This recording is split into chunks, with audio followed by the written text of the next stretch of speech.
See?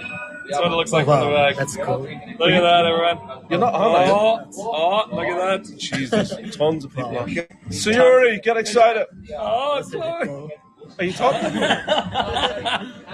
Ladies and gentlemen, mesdames et messieurs, bonjour, Mimi. Hi. Finn and I are a little tired because we haven't slept, but we gotta look at that. Look at that kid. This is a North Dublin. I was about to say good morning, everyone. I just realized it's 5:15 p.m. So that's a little bit off, but welcome aboard. We are once again Bonjour. in another country. So this isn't a Eurofin tour yet, although we do have a Eurofin on board. We do have a Eurofin. Can I just check, because we haven't put in headphones because we have music on and everything. How's the sound? Can you hear us, everyone?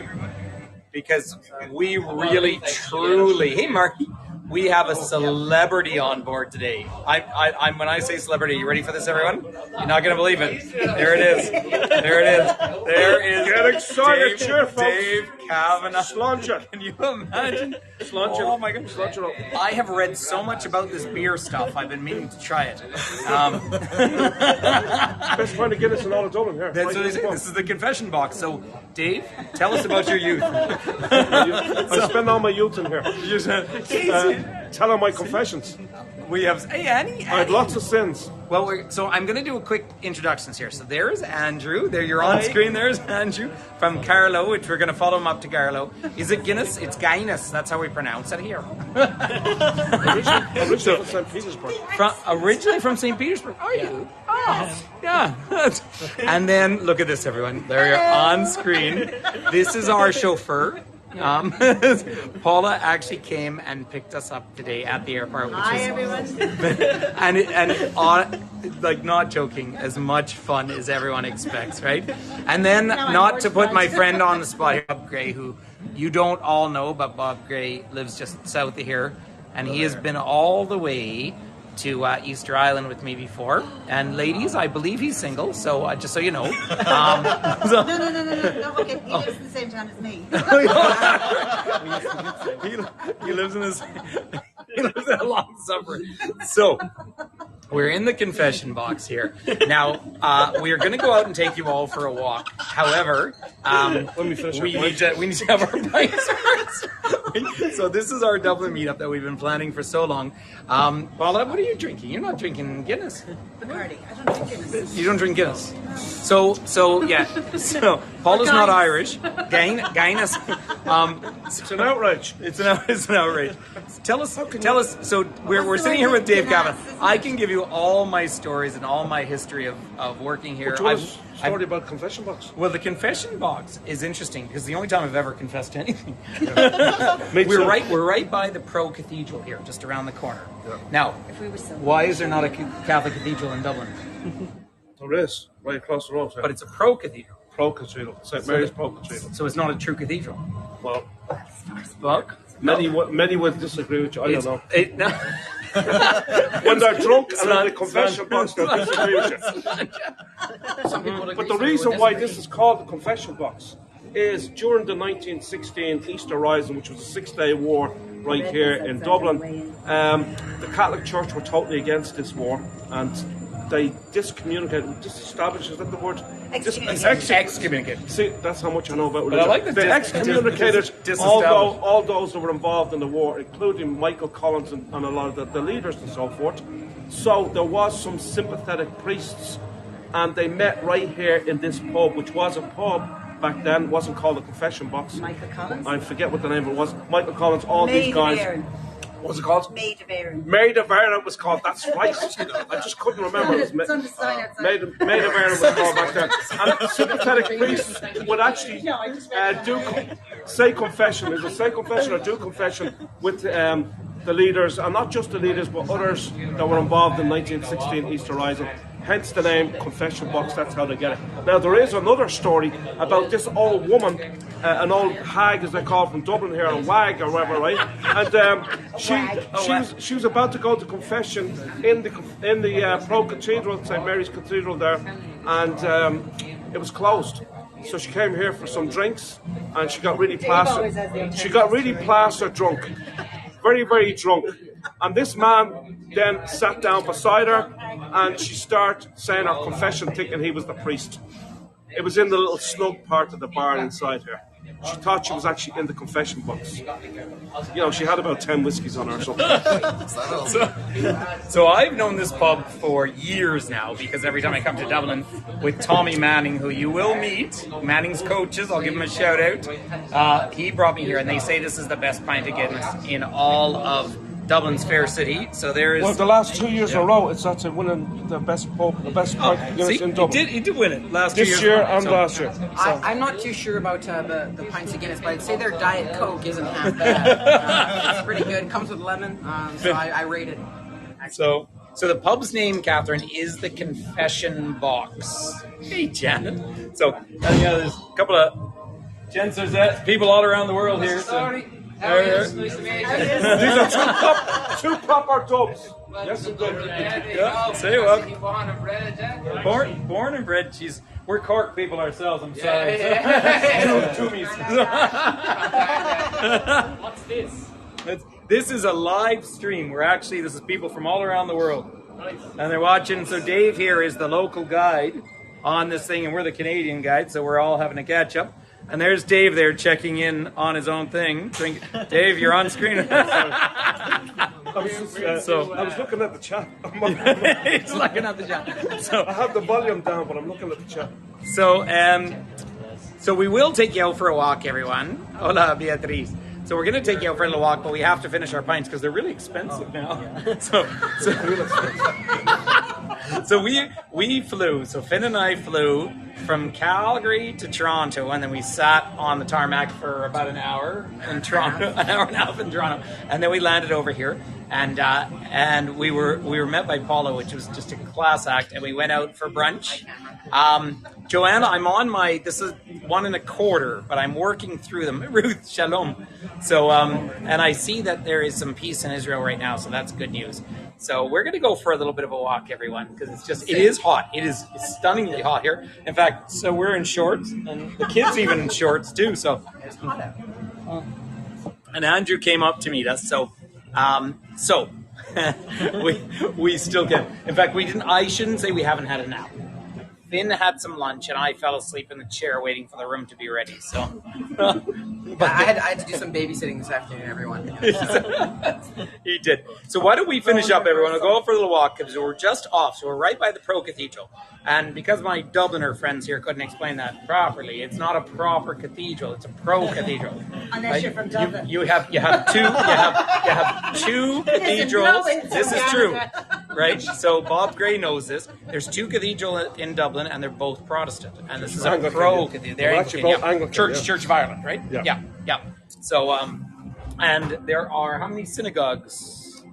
I was going to say this. There's one at Turn-Your, and I don't know of any other ones. Turn-Your. You do know the cathedral. There was Herzog, who was president of Israel, was born in Ireland. That's right. Which is a pretty neat connection. Yes, his name. I know I saw a Reform synagogue when I was Googling. You saw a Reform There's a synagogue? Reform one for sure. So, but in part of our connections here to this part of the world, just so it's what it's worth, for those of you who haven't met us before, of course, we've clicked on. My name's Patrick Toomey. Hi. This is Finn Toomey. Nice to meet you. This is this is Paula. Hello. Toomey. 8 minutes and 21 seconds. So, and of course we're here with Dave Kavanagh. So my dad was from Cork, of course, and Cork. You said Cork with a Cork accent. It's the rebel county, you know. We're very large. My dad's from Canada. Your dad's from Canada. Wow, believe it or Eh? And this one speaks French with his dad. So it's we have deep roots here, and it's so nice to come back. For me, so I called my friend Tommy when I landed, and I said I'm back home, and it's not my home, but I love being here, and it's an honor to be here. And of course, it is warm and friendly. So the whole of Ireland is 6 million now. It's about 6.2. No, it's more than 6 million now. 6 million, 6.2. Republic, 2 million in North Ireland. Well, in the yeah. So there's the 6 occupied counties, but yeah. So it's about 5 million people down here in the Republic of Ireland. So we're in the capital, and I think Dublin, for all you Dubliners, are we 1.5 million now? It's about it's close to 1.5 million. And it's the only European capital where everyone lives above ground. I love that fact. Right? There's no underground here. And it's always Dublin. Yeah. And no high-rise buildings. And there's one high-rise building. Really, well, as they say, it's the Union Hall, right? So it's always Yeah, Dublin. the Trade Union Hall. Hey, Robert. So why don't we quickly finish up these pints here and go for a walk? And the other thing about the capital is it's always Dublin. It is. It's always Dublin. It's always Dublin. That was a bit of an Irish joke, everyone. But so Dave Kavanagh, I know many of you have been following our friend Dave here, and Paula, you're back on screen. I'm back on screen. Hello, I'm trying to take photos. Drums. All right, I'm not going to quite finish my point, but let's head out. Shall we go for a little wander around? Everyone, we're not in a mad rush, so lads, lovely to see you. All right, so this is the confession room. Go on, ladies, give us a wave. Give us a wave. It was The two best bartenders in all of Dublin. We'll see you later for dancing. And they serve the best pint of Guinness. And it did win. Thanks, everyone. All right. So, thanks, Dave. So when we call it a meetup, we really did mean that we should have a meetup. Should we go around and see Mr. Joyce, shall we? Sure. Yeah. Yes. All right, everyone. So, by the way, the Pro Cathedral and one of the Gaelic schools, the Gaelic tax schools, are just back behind us. Where's everyone else? I've lost my child. They were behind us. They were behind us. Oh, well, I've lost my kid. He's met. Oh, there he is. There he is. We thought you met Mrs. Right Now.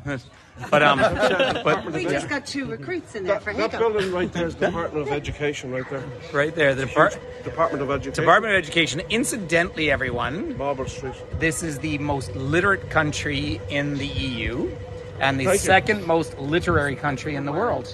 Behind, any guesses? What's the second most literary country? Or what's the most First. literary? Finland. Nope. Iceland, yeah. But no, not Canada, Jay. No, us Canadians, we don't know nothing, eh? So, but It's number 5 in the world for education. number 5, yeah. Finland has the number 1. Our education system in Alberta, not Canada, is based on the Finnish system, and that's why Finn never really goes to school. So now I have to. I guess we have to stand all the way back here, Dave, and I'm gonna have to do a Toomey twist. Everyone, close your eyes for a second. Everyone, hey, Carol, hi. Hang on tight. Oh, Carol Walker was in Iceland with me 20 years ago. Wow. Yeah. Didn't know that. Look at that. All right, Dave, tell us the story here. Well, this is the spire. Now, what's amazing about this spire was supposed to be finished or constructed for the new millennium of 2000. But because of zoning laws and so forth, it wasn't completed until 2003. What a joke. Now, to start with, it's a real eyesore, and the people of Dublin do not like it. So they have a lot of different slang to what they call this piece of art, and a lot of people will call it.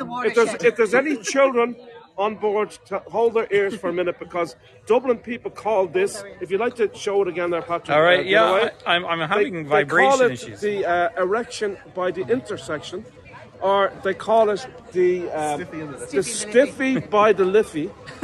And lots of other very, very vulgar sayings for this. So I'll need you to explain that to me, Dave. I don't understand what either an erection or a stiffy is. So I'll send you a message. yeah. The big blue ring in Calgary. If you could help Finn understand all that, would be great. What does that mean? Yes.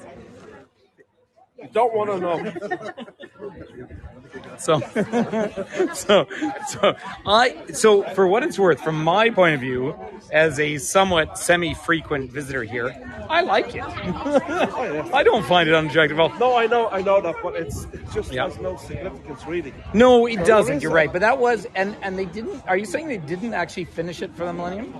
They hadn't finished it. No, They they were hadn't supposed to finish it by 2000. it took till 2003 before it was complete. Oh, it was. That's really fun.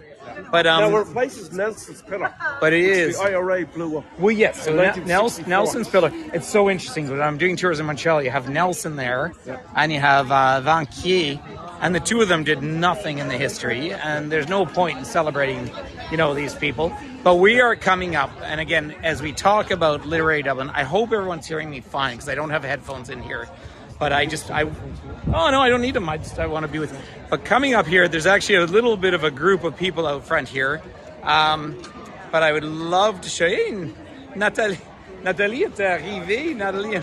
So over here on the right is, there are a few people out front here, but there is perhaps, it's a matter of opinion, but one of the greatest literary geniuses of all time. There's James Joyce right there. Now, Dave, what's the name for this particular statue? So listen, what's great about this statue right here? This is Bloomsday in Dublin takes place on the 16th of June. You may have been on that tour I did here in Dublin, but it actually starts right here, the walking tour of Bloomsday, where they visit all the different places that the lead figure of Ulysses, the great book written by James Joyce, visited on that particular day. But the actual tour starts right here, and actually this is where I started the tour when I did it myself there back in the 16th of June. But I was on that tour. It was brilliant. Thank you very much. Yeah. Thank you. And but Joyce, they do say, and a lot of experts say, it's up for debate and so forth. But a lot of people do believe, a lot of literary people believe that Ulysses was the greatest book ever written in the English language. And believe it or not, it was published 100 years ago to this year. It was in 1922 it was first published. But the whole story takes place on the 16th of June 1904. And it wasn't published, as I say, until 1922. The reason why Joyce... And he wrote it in Switzerland, didn't he? He wrote it in France. He was actually in France. France was it, yeah. Yeah. Now, the reason why he chose that day was because 16th of June 1904 was the first day he went on a date with his future wife, Nora Barnacle. And that's why he chose that date. So they say that if Dublin were wiped off the map tomorrow, you could use that book and lay out everything inside the Royal Canal, and you would know Dublin as it is. So I have a fun little story about Ulysses, because I once, when I was 21 years old, I rode my bicycle down to San Francisco, and that was the only book I took with me. And I tried so hard to read it. I really did. I'll be honest with you. I have to be honest with you. I'm not an intellect. I gave up. I just couldn't do it. I gave up. It's all right, everyone. So there is James Joyce, and I mean, literary genius by definition. So I say the Irish come second only to Iceland for the number of people who have published books, but the literary experience here. And we're on O'Connell Street, and I know that Dubliners criticize O'Connell Street a lot, but this is actually the largest boulevard in Europe, and it's spectacular. There's the Lewis going by, and it's a lovely that's above ground. Nick Gordon. Now, when you came in today, Dave, did you take the Lewis in, or did you take a train? I actually took a bus. You took a bus? Yeah. How far out do you live? I live about 5 miles from, about 6.5 kilometres from Dublin City. A place called Sallyford, so it's not that far, you know? Yeah. Are you inland a bit? It's inland, it's not by the coast. Although Dublin is very, very coastal. There's some great coastal areas here, and you've probably seen some of the tours that I've done in Malahide and Hope and so forth, and Sandy Mountain. So when Hazel does so many on the coast there. Oh, Hazel does. Yes. And by the way, everyone, Hazel should be here with us. She's not, because she's with family. She'll be joining us down in Killarney. So we're all part of family. Now, this is the GPO. This is the General Post Office. Anyone who is familiar with Irish history and the uprising, this is the story. There are still bullet holes you can see inside of this. 1916. To make a very, very long story short, and it is a very long story, a group led by Padraig Pearse from Connemara came out, and they rose up and they declared Irish independence, and that was a reasonable thing. There was not necessarily popular support for it, but the way they were treated after the uprising and hung publicly led to what then led to the Irish movement for independence. It's not a postal museum, Tina. It is actually still the General Post Office. And it's also the oldest post office in the whole entire world. This is the oldest continuously used post office in the world. It was established in 1818. Now, there may be other post offices that were established before that, probably in Britain and the UK and so forth, but they are no longer at the same location. This is the longest continuously run post office in the world, dating back to 1818. I was going to send you all a message about that, but I used Canada Post, so it won't arrive for about 2 more years. If you're lucky. Yeah, we really do have the worst postal service in the world. No, it's probably this end. Yeah. Now, here's grand. But it's very important. You can watch all sorts of movies about this history. But the uprising, and it's an emotional uprising because it was an act of independence. So if we climb back into Irish history, and I'm walking along with a genuine Irish friend, but if we climb back, so the Act of Union, and we're not going to make it as far as Trinity today, but across from that was the original Irish Parliament, and that was wrapped into the United Kingdom in 1801, Dave? Yeah, that's the Act of Union. With Yeah, the Act of Union, the Act of now Union. all Irish affairs were to be conducted then in Westminster. So all of the lead Irish politicians of the day, the Irish politicians had to move, including the great Henry Grattan, who was the leader of the Irish Parliament on the Irish side at that time. And they had to move to Westminster. And he actually continued to fight for legislative freedom, independence, economic rights for the poor Irish people. His death in 1820 whilst in Westminster. He's actually buried there. So he was 74 years old when he died. He continued throughout that period to fight for the true political means. And he was just fantastic. Now, talking about that Parliament, the Irish people did not call it the Irish Parliament. The Irish people, so popular, the Irish people called it Grattan's Parliament. When we climb back into that history, what's fascinating is that 47 was the worst year of the Great Hunger, and that is where roughly 1 million Irish people starved to death and about 1.5 million emigrated, many of whom ended up, of course, on... Syria. We're in the center of Dublin, absolutely.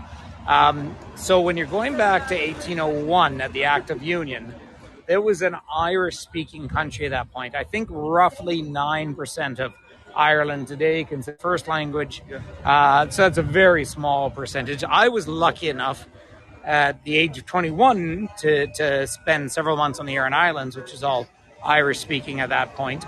But it was really during that Great Hunger. And the Irish language, of course, is Gaelic. It's it's a Celtic language, and it's a little different from Welsh, and it's similar to what's spoken in Scotland and the Western Isles. But that was the first language of this country in every meaningful way. However, and if we climb back into the deep, dark history, and I know we're having a fun meetup here, but you climb back to the Statute of Kilkenny, that is one of the very first really ethnic racial laws that have passed in the world, where people were not to mix with the native Irish.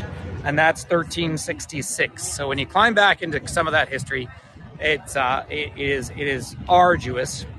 And during the Great Hunger, and many of you will have grown up learning about it as the famine, and that's a fair thing, because it was a famine. However, Ireland did not stop exporting food during that period. So really, it was a genocide. It was a genocide. There was a man by the name of Charles Trevelyan, and he was on the British side, was actually looking after affairs here in Ireland. He could have fed the people. People were starving. The potato crop, which was their sole source of nourishment on most of their farmlands, where they made their income and fed themselves with. Well, there was a potato blight, and it was poisonous and so forth. But instead, he could have fed the people, but he didn't. He shipped out all these crops overseas. It is one of the most clearly documented modern genocides, and it's important. And it's important, of course, all genocides are important, and we talk about it in Canada all the time with Indigenous people right now. But here, of course, 1/3 of everyone in the English-speaking world claims some sort of Irish heritage, right? So in my case, my dad was Irish, right? But everyone has some sort of in heritage. America alone, there's 43 million people claim Irish heritage. Now, amazingly, I always thought it was the most of any ethnic group in the United States, but it's not. There is one other group that has more heritage than Irish in the United States. The Germans or the Mexicans? Germans. The Germans, yeah. And the reason why Yeah. they were the early farmers that went to Canada. So they're mostly not in the big cities on the East Coast or the West That's right. Coast. The They're mostly Wisconsin, Wisconsin's the absolutely. Midwest of the United States. There's the Red Hand of Ulster up there, one of the 4 provinces of Ireland. I love, every time I do a tour in Ireland, I love when we drive up north and people say, where's the border? There is no border, there's one Ireland. That's right, there's no border anymore. Matter of opinion. Now, listen, we're going to come out. The other thing is this: there is no security on the border, which No. there used to be forever. Yes. But with when Bill Clinton signed that 1997 peace agreement, along with John Hume and David Trimble and many Yeah. others, And David Trimble put his neck out. and he actually You died have there to- last week. He did. You have to give it. And John Hume was a very good man. Now we're John coming Hume out was to the amazing. famous bridge here. This bridge is actually, people will say to you it's a perfect square, and that's not true. But it's actually wider than it is long because we're coming across the famous Sniffy Liffey. Do you do the? Dave here does the Sniffy Liffey swim, don't you? Yeah. They do swim It's it every actually in year. August each year. It So is, what's yeah. on next I'm year? going to try and just turn around for a second and show you the statue of Daniel O'Connell. There he is up there. No, you're good. So from Carsavine, and you're going to join. We're going to be in Carsavine. And I'm actually doing a tour of Carsavine next week. Brilliant. So I'm going to be telling the whole. I'm water. going to be telling the whole story about Daniel O'Connell. Yeah. He was born in Carsavine on the Ring of Kerry Yeah. in 1775. Now, if you had to ask anybody in Ireland, any Joe Soap in Ireland, who is the greatest patriot, who's the most famous person in the history of Irish history, if you like, they would say one of 2 people. They would say Michael Collins or Daniel O'Connell. They wouldn't say that Riverdance fella. Now, he was from Chicago. Michael Flatley. Michael. I think. This guy was just amazing. He was a lawyer. He was a politician. And He from was the west of no- Ireland and yeah. educated in France, I believe. He was actually educated first in Belgium, then France, because he had a very wealthy uncle. Now, he was born in 1775. When he was 15, he went to be educated, say, first in Belgium, then France, because Irish Catholics at that time were not allowed formal education. So he had a very, very rich uncle. His name was Morris Hunting Cap O'Connell. And he was a merchant, he was a smuggler, he was a landowner, and he was worth, in today's money, he would have been a billionaire because he owned this big estate called Derry and fair to say that Daniel O'Connell is the reason for Catholic emancipation. Yes, it is. After the Statue of Kilkenny, right? So he's he's here. Well, he was very- Why don't we try and go across? Yeah, no, keep going, pal. So we set up the Catholic Association in 1823. Yeah. And what that was involved in that was to try and get economic rights, to get civil rights, if you like, for the poor Irish Catholic farming community at the time. At that time, Ireland would have been about 97% agriculture, so everybody would have been involved in agriculture. And his teachings, he did everything. We had lots of rebellions here, lots of revolutions, but he did everything through peaceful means, through politics, as he was a brilliant politician. And this is where I'm a John Hume guy as well. Yes. You know. Well, can I say, just finish that thought there? Sure.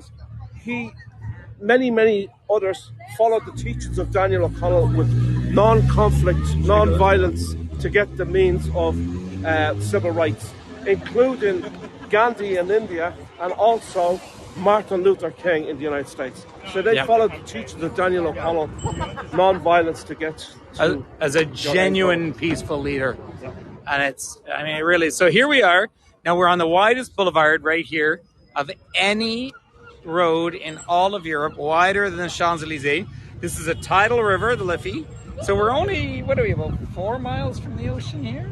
Oh, not even. Not even? Yeah, so there's the Liffey. Look at that for a view, everyone. And there's the Halfpenny Bridge. It used to be a halfpenny to cross over. It is such a beautiful... It's always beautiful here, Chloe. It never rains or anything in Ireland. It's just green magically. Also, if, the bridge right here, it actually is 50 metres in width and 45 metres in length. And I don't know of any other bridge across the world where that is the case. So it is very, very unique in itself. And as you walk down O'Connell Street from, which this is O'Connell Street, where Patrick and myself just walked up and a few of others. But this is also, and Patrick I think mentioned this as well, but it is the widest street in Europe as well. So it's wider than any other street. And all named after the great Daniel O'Connell, originally before 19. It was actually it was in 1923 only when this was renamed. It used to be named Sackville Street, and it was renamed O'Connell Street after Daniel O'Connell. But it is Ireland's major, or Dublin's major thoroughfare. Right here. So true. But the Halfpenny Bridge down there, and then beyond it's the Millennium Bridge, which is millennial by nature. And they were originally the only two pedestrian bridges going across the Liffey, because there's traffic going through all the other bridges across, and that is solely the Halfpenny Bridge is solely just pedestrian bridge. And the great story about that and how it got its name, Halfpenny Bridge, is that there was a man by the name of Willie Walsh, and he ran a little ferry across before this bridge ever existed. And he used to use a boat, but it was very much in disrepair. The Dublin Corporation told him you can no longer use that boat. That boat is in disrepair. There's going to be catastrophe. What year is the bridge? Do you know? This was 1816. 1816. So Diane. they gave him the opportunity. They said you can build a bridge if you like. So he got some guys together, construction guys together. He built the bridge, but he also gave him a contract where he could charge one halfpenny. Yes. For 100 years with the contract. So 100 years he could charge a halfpenny from 1816 going over the bridge, and so it would have been handed down to his descendants, his kids, his grandkids, and great grandkids. You know, it's so funny that I was in a few years ago. I was on a bridge up in the Highlands of Peru where I still paid to cross. Because it's effectively gone, right? That sort of thing. It's all, bridge, no, driving, but up to the mines.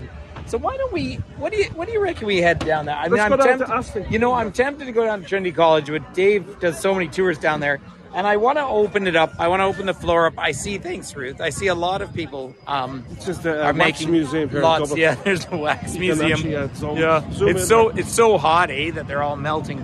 But I always remember. I don't know. You were living in the States at the time. Heineken moved into Ireland. And they said, why would you need 39 other colors of green? I remember that was their branding in the early days. Now, of course, it is bilingual. So Trinity College is down there. Out front is, what's his name? The father of modern conservatism. What's his name? The statue in front of Trinity. The Burke. Burke. Yeah, William Burke. Yeah, William Burke, the father of modern conservatism. Sorry, Edmund Burke. Yeah, Edmund Burke, excuse me. Yeah. So there you are, Fitzgerald. By the way, Fitz is actually, hey, LS. Fitz is actually an old term. He owns more pubs. His name is Louis Fitzgerald. He owns more pubs in Dublin. Mostly, not many of them are in the city, but lots of them in the suburbs of Dublin. He's Dublin's biggest publican. And it's a Norman term. The term Fitz is fils, le fi, because the O in the old Irish. Yep. So my surname, Toomey, which is very, very Cark, would have been O'Tuoma historically, and that is son of, whereas Fitz comes down through the Norman tradition and Kavanagh is about as Dublin as you get, isn't it? It's actually a Wexford. Is it Wexford? That's because I'm catching up with a Kavanagh friend actually day after tomorrow as well. But it's such a classic name here down in this part of the world. Look at this lovely evening, everyone. So Ireland is always hot and sunny. It rarely gets cold or rainy. But can you imagine when you look at these buildings across the way here, look at all the chimney stacks. Can you imagine when that was all coal burning out of that? Because this was the second city of the British Empire. And Wellington's famous line, and I'll do day after tomorrow, I'll be up in Phoenix Park. And Phoenix Park's named after whiskey, which I love. But as they said, someone once said to Wellington, "You're Irish." He said, "If a horse were born," what was his line? If a horse is born in a barn, but does that make him a horse or something? Yeah, it's something like that. I mean, it was the pure racism. Just because you're born in a stable doesn't make you a horse. That's right. You're born in a stable doesn't make you a horse. That's right. Something like it was derogatory. So he wasn't a proud Irishman. No, he went on to be a British Prime Minister anyway, and. But there is a massive, big statue of him. It's Ireland's tallest statue, tallest monument. Here from London. Nice to see you, pal. Hey, Jared, good to see you, Jared. Hey, good to see you. Hey, Jared's a great mate of mine. Yeah, he's got to turn you around. So there. And Jared was actually in Cork there the other day. Hi, Jen. Because his mother's from Cork. That's right. We did it. His mother's from Cork. So we have a big, deep Cork connection. Yep. But So Jared I does would some tell you more, but I'm going to put a cork in it. But Jared does some absolutely amazing tours, Yeah. and I'm sure most people know about Jared on this Yeah. platform and on this tour today. But absolutely amazing. He's an actor for the last 25 years, but he does these unbelievable theatrical tours around London and the theatre district. And I actually joined him on one of his tours when I was in London in February. We had a great time, and he's absolutely fabulous. And what an absolutely amazing speaking voice that he has. Incredible. Oh, but I mean, he's got that beautiful acting voice. Yeah. So do you generally, Dave, as a personal question, do you go to allocution lessons to sound like a Dubliner? Or? This is real, man. Keep it real. No. Because my accent is totally made up, eh? Canada. Canada. Why is there so many A's in Canada? The C-A-N-A-D-A. But now, if we were to head straight down, way in Merchants Arch. It's a great pub. yeah, well, Finn and I were in there earlier today. There at the Merchants Arch, but down in the distance of the Four Courts, and that's where, just coming back to the history of the General Post Office, when they caught Patrick Pearse and the group who had risen up, genuinely rose up against British rule in Ireland here. Then they hung them out there, and their response was so brutal that is what actually galvanized the Irish response. 1916 is a very, very important time. They actually in this hid country. the bodies. They had it in a very remote part of, not far from, as you say, the Four Courts there. Right. And, Yes. which is really, really. Just take a little, They did not want this to be exposed. just want to show everyone the Halfpenny Bridge here. But yeah, they did. But it was it's an important time in Irish history. It was interesting. Just the other day, the clouds agreed. Just the other day with Dave, he was doing a music. It was a Sunday, I think. It was last night. No, the previous one, the one we saw. Last Sunday. I did it as well. And we saw the music that was on, and so many of the songs come back to that period. So it's so much part of the Irish. Why don't we cross up? Just because it's so busy, we'll cross up and. Oh, I need to show everyone the one skyscraper now. To all my friends in the UK, I have to apologize in advance. Okay, so please allow for this apology in advance. Look at that lovely reflection. Now, one tower is the Trade Unions Tower here in Dublin. That is the one skyscraper in the whole city of Dublin. And it is said on a clear day, you can see Wales. And on a really bad day, you can see England.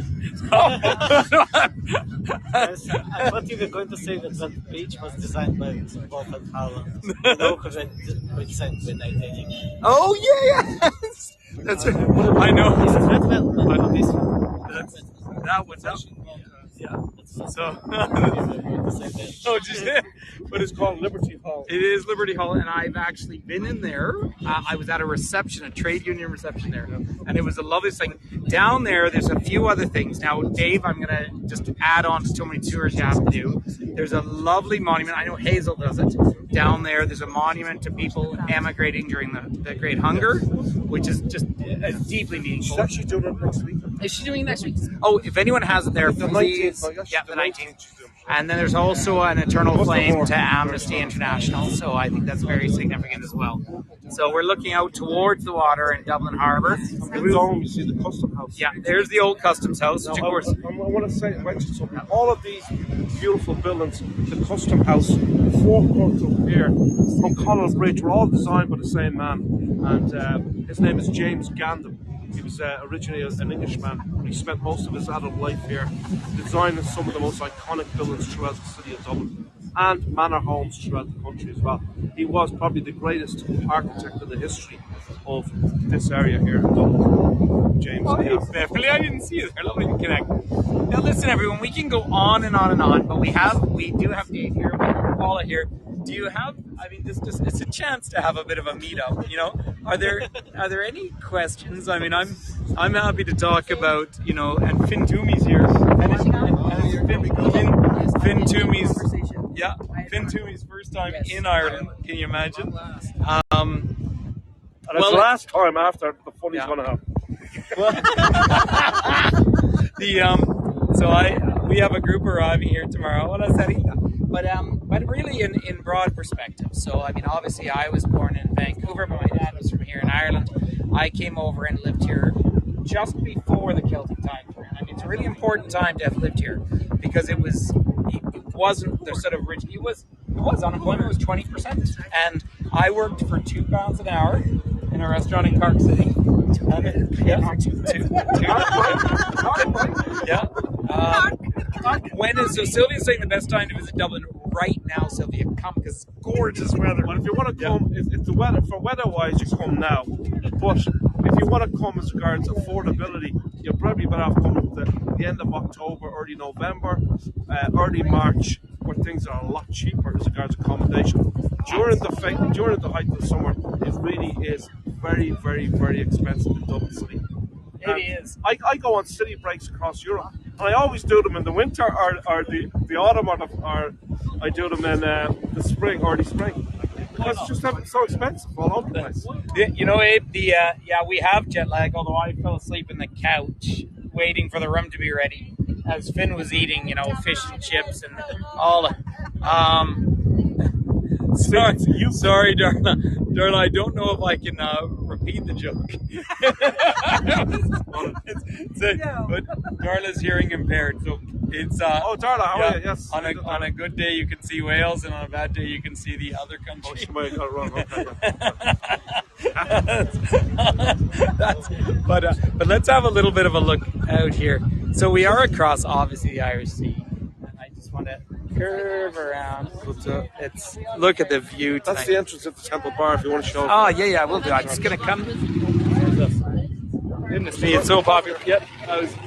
There's the entrance into Temple Bar. Oh, and there's Finn Toomey. I am not the entrance. You are not the, but up there, Temple Bar, of course, is the classic. Now, I have stayed twice in the Temple Bar Hotel on tours, and I will never do it again because it's so much fun, except for the noise at 3 o'clock in the morning, and I go to bed at about 7 p.m. at night. My normal process. So now, of course, we're on. You get up very early in the morning. I get up very early, yeah. Although I'm right over here now, and Finn Toomey. But let's just have a little look down this spectacular river here. Look at that. So I do have to tell a quick story because we don't quite see it here. But Dave, you'll know this. About 2 miles down there, you actually get to the train station. And there was this fella jumped in the taxi one morning and he said, "For God's sake, get me to the station as fast as possible. I need the train to Galway." And he says, "Don't worry, that train's always late." And he says, "I know, I'm the conductor."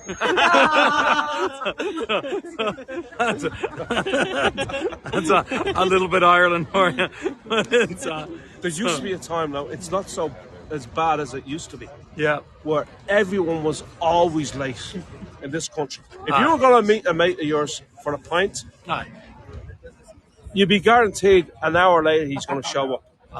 So I spent my whole life waiting on people because I was always a punctual sort of. But it was because of my mother. Because even when I was a kid, my mother would have us at the doctor. If we had a doctor's appointment or a dentist appointment, we'd be there 45 minutes before the appointment, sitting in the waiting room, and it just is embedded in me. And I'm waiting on people my whole life. Do you know, I just have to give a quick shout out because I see Danny W has signed on. Danny's actually been here. I think I have a photo of standing on this bridge with Danny, so it's lovely to see you. I have not been back in Ireland for, I guess, 3.5 years. You might have known there was a pandemic in the world, so got in the way of us all. This was seriously locked down, this country was. Oh, you were so... Seriously we were... down. Well, in Banff, we actually Paula had used to controls. sneak out from... Yeah. You were only allowed 2 kilometres or 5 kilometres, and she was going 6 kilometres. Paula snuck out because she went to Catholic school. So, I knew how. Everyone needs to know a Catholic schoolgirl at some point in their life. Ruth is saying there's a Jewish story. But listen, everyone. So this is just, I'm so glad so many of you joined us here tonight. We really wanted to make a bit of connection. So over the next few days, so tomorrow I have this group arriving. We don't have a tour of tomorrow at all, do we? No, we don't. We're going to go up to Belfast. So tomorrow the group's arriving, then we're hanging around here. Elise is coming over to join us tomorrow, Elise. And then the next day we're going up to Belfast. And I was hoping, well, actually, Donald's doing our tour. That's, Donald, yeah. But we've put one up. I think I'll put one up in Derry because I don't think there's been a Hago in Derry. Has there? Now, and I do want to ask all your permission because I have not been back to Derry for probably 12 years. I feel very close to thanks, Stuart. I feel very close to the city. So in the rare old time, no, it's the town I love so well. If you look that song up by Luke Kelly. So we'll absolutely. So I think Finn. Luke Kelly sang it. Sorry, yes. Yeah, yes. yeah. He didn't write it though. It was Bill Coulter, wasn't it? Phil Coulter. Yeah, Phil wrote Coulter it. sang it. Yeah, Brilliant songwriter. Brilliant songwriter. So we'll try and do that, and then we're going to go down to the west. But Dave is coming down with Hazel, like Hazel from here, who of course belongs with us, but she's with family. Is that what it is? Yeah. So She's doing tours down there. She's Yeah. toured there tonight. She won yesterday. Oh, is that right? See, we've been on airplanes. Oh, she's just a fabulous person too. So she's going to join us. Thanks, everyone. And then we'll see what we can squeeze in. I think we should. Well, Leslie's joining us. So, But next Sunday we're doing a music tour as well. Are you? Well, we're doing one on Sunday and Monday in Clarny. Oh. Exactly. Well, yeah. So Killarney, we're all going to meet up, and then we're going to do the Ring of Kerry, and it's a guide fest, exactly. But we're here with all our people. But Leslie is coming all the way from Egypt. I think she's going to melt from the heat here. But you're picking her up. I'm picking her up. And what time does she land? Depends on half one. So Have one, please. Yeah, so you should make it. But so there we are, everyone. So listen, everyone. So yeah, no, we've got a 10-day trip here, and then Finn and I. There he is. There's the kid. Me. So Finn, everyone needs to encourage Finn. Hey, Dan. Finn's got to do a tour somewhere along here. I will. Yeah. I will do Maybe in London. I will do a tour in London. Yeah, Yeah, for sure. yeah. And then maybe we'll see how it goes. Well, we're just going to hang out with friends in London for a little while. Listen, everyone, thank you so much. I do want to thank you for your contributions because it goes directly to pints. We're very thirsty. We're very thirsty for walking around. Very specifically, it's an investment in this man's beard. So, I'll wipe my beard. catch the drops. But do we have Annie? Listen, we do have some tours up the next little while. We'll put some up last minute because we're running a real life tour, but we'll put some up, and so join in. Maybe Belfast, but certainly Derry. I'll do one absolutely, and maybe Donegal. Have you seen Derry Girls? Have you seen Derry Girls? Like that TV series? No, I don't have TV. So, but yes, we'll have, and everyone, Andrew, who's a regular voyager. So, all right, everyone, listen. Peace. Slán, lads. Slán. Peace and love, everyone. Bye-bye. Au revoir. Yeah. Merci. Au revoir. Thank you. Slán, lads. Gorma Haugut. And listen, can you believe that we're actually here with Dave himself? Like, I mean, this is as famous Hope as you you get. enjoyed it. So, It's great to have Patrick and Finn here. We're all part of a They're family. legends. All right, everyone. Lots of love. Bye-bye. Bye, everyone.